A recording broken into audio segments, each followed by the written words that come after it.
आदिवासी नेता सह पहड़ा राजा सोमा मुंडा का हत्यारा 7 दिन के बाद भी फरार है। हत्यारा कहां गया किसी को नहीं मालूम। ऐसे में अब आदिवासियों में उबाल है और 17 जनवरी को झारखंड बंद करने का ऐलान कर दिया।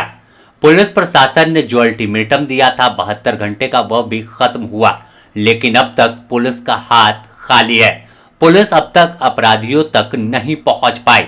आखिरकार अपराधियों की गिरफ्तारी नहीं होने से आदिवासी आक्रोशित हैं और 17 जनवरी को बंद का ऐलान कर दिया। पूरे झारखंड में चक्का जाम कर देने की बात कही गई है। यह निर्णय विभिन्न आदिवासी संगठन ने एक साथ लिया है और पूरे मामले में सीबीआई जांच की मांग भी उठ गई है। गिरफ्तारी नहीं होने पर चक्का जाम की चेतावनी दे डाली। अगर देखें तो खूंटी के आदिवासी नेता पहड़ा राजा दिवंगत सोमा मुंडा की हत्या के बाद आरोपियों की गिरफ्तारी नहीं होने से आदिवासी समाज में आक्रोश है।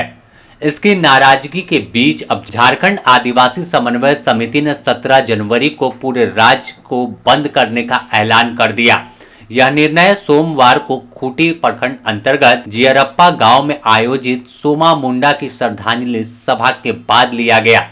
सभा में विभिन्न जिलों से सैकड़ों हजारों की संख्या में आदिवासी समाज के अगुवा पहुंचे और सोमा मुंडा द्वारा संचालित विद्यालय के छात्र छात्राएं भी मौजूद रहे। इस दौरान सभी ने एक विचार किया कि आखिर कब तक आदिवासियों की जान जाती रहेगी, आखिर कब तक गोलियों के टारगेट पर आदिवासी रहेगा। राज्य अलग मिल गया लेकिन आदिवासी के हालात नहीं बदले।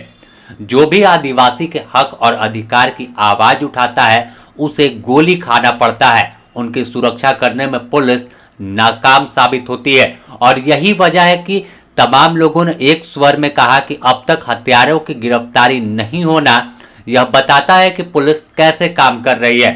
उन्होंने कहा कि 72 घंटे का समय दिया गया था, लेकिन अब यह समय भी पार हो गया और अब तक कोई ठोस कार्रवाई नहीं की गई, जिस वजह से अब मजबूरन झारखंड को बंद करना पड़ेगा और 17 जनवरी को पूरे झारखंड में आदिवासी सड़क पर दिखेंगे।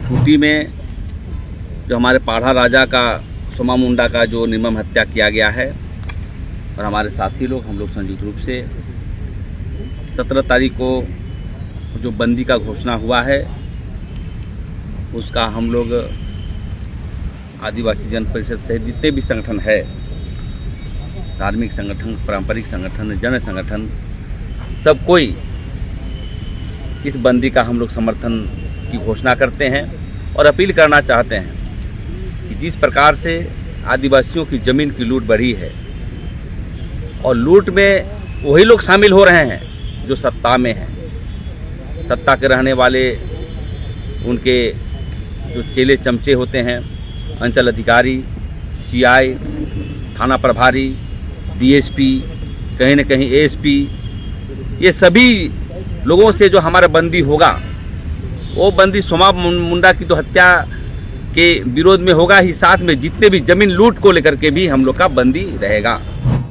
विभिन्न आदिवासी संगठन के प्रमुख और जो अगुआ हैं उनमें प्रेमशाही मुंडा, कुदरशी मुंडा, पूर्व मंत्री गीताश्री उरांव, मार्शल बारला, जिला परिषद अध्यक्ष मसीही गुड़िया, हेरेंजना टोप्पो, निशा भगत, देव कुमार धान समेत कई नेता पहुंचे हुए थे और साफ तौर पर कहा कि जिला प्रशासन और पुलिस जमीन दलालों को बचाने में जुटी है। नेताओं ने दावा किया कि सोमा मुंडा की हत्या जमीन दलालों ने कराई है और अब उनकी गिरफ्तारी करने से भी पुलिस डर रही है।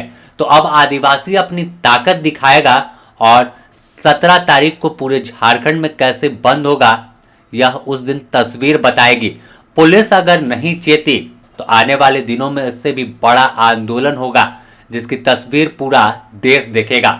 बता दें कि 7 जनवरी की देर शाम सोमा मुंडा की गोली मारकर हत्या कर दी गई थी जब वह अपनी पत्नी के साथ खूंटी बाजार से लौट रहे थे। इसी दौरान आदिवासी नेता सह पहड़ा राजा सोमा मुंडा को जमुआ दाग के समीप अपराधियों ने चलती बाइक पर गोलियां बरसाई थी। इस दौरान इनकी पत्नी भी इनके साथ थी और आखिरकार वह किसी तरह अस्पताल लेकर पहुंची, तब तक उनकी मौत हो चुकी थी। मौत के बाद पूरे खूंटी में बवाल देखने को मिला था। पूरा खूंटी बंद था और सड़क पर आदिवासी संगठन के लोग थे और अपने नेता पहड़ा राजा की हत्या का विरोध जता रहे थे। लेकिन तमाम पुलिस प्रशासनिक पदाधिकारियों ने यह आश्वासन दिया था कि हत्याकांड में जो भी लोग हैं उनकी गिरफ्तारी होगी, एसआईटी गठित कर दिया गया है। इसके बावजूद 7 तारीख से 13 तारीख का समय आ गया, लेकिन अब तक पुलिस के हाथ कोई सुराग नहीं लगा। कौन है वो जिसने पहड़ा राजा को गोली मारा और किस लिए मारा? बीच सड़क पर हत्या कर दी गई तो आखिर आदिवासी सुरक्षित कैसे रहेगा? बस इसी सवाल को लेकर आदिवासी अब आवाज बुलंद कर रहे हैं और कह रहे हैं कि अगला नंबर किसी का हो सकता है, किसी को अपराधी गोली मार सकते हैं जो भी हक अधिकार की आदिवासियों की बात करेगा। तो देखना होगा कि 17 तारीख को 17 जनवरी को किस तरह से पूरा माहौल रहता है। बंदी का ऐलान किया गया है तो किस तरह का असर दिखता है। बने रहे द न्यूज़ पोस्ट के साथ, इससे जुड़ी और भी अपडेट देंगे।